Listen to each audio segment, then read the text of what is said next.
Video of this crash clearly shows the ambulance driver didn't stop or even slow down much before slamming into the car. So we wanted to know why the city hasn't reimbursed the driver for both his car and his medical bills. It happened in Garfield Heights at the intersection of Turney and McCracken Roads.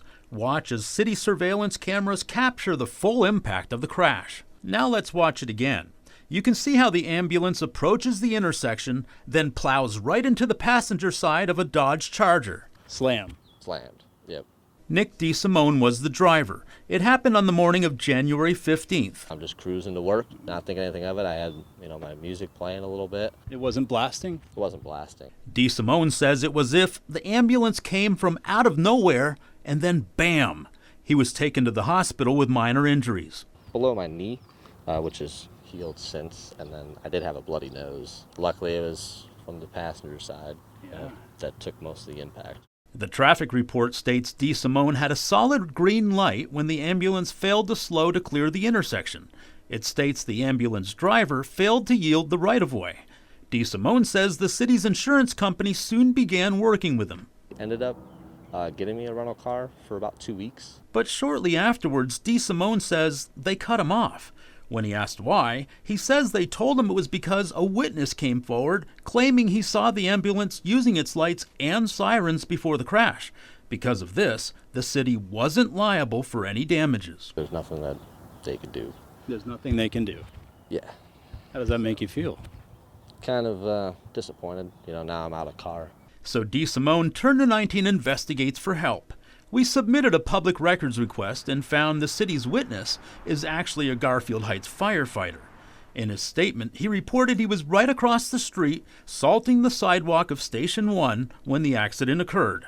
But his statement wasn't dated until April 3rd, 2.5 months after the crash. We asked the city why he waited so long to come forward, but we haven't heard back. And even though DeSimone says he didn't hear a siren, all 4 firefighters who were inside the ambulance stated they were on. Records also show the ambulance driver, Brandon Carr, had only been on the job for 2 days when this happened.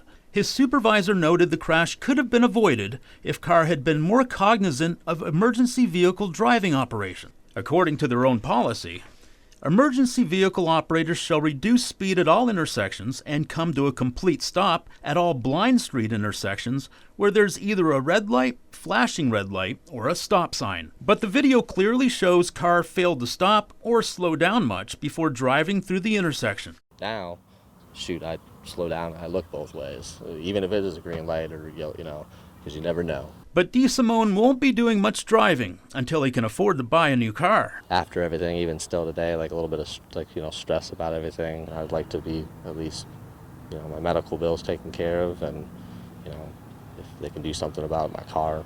Records show the city's insurance company gave the fire department $200,000 towards buying another ambulance.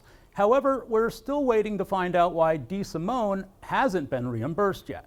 Mike Mason, 19 News.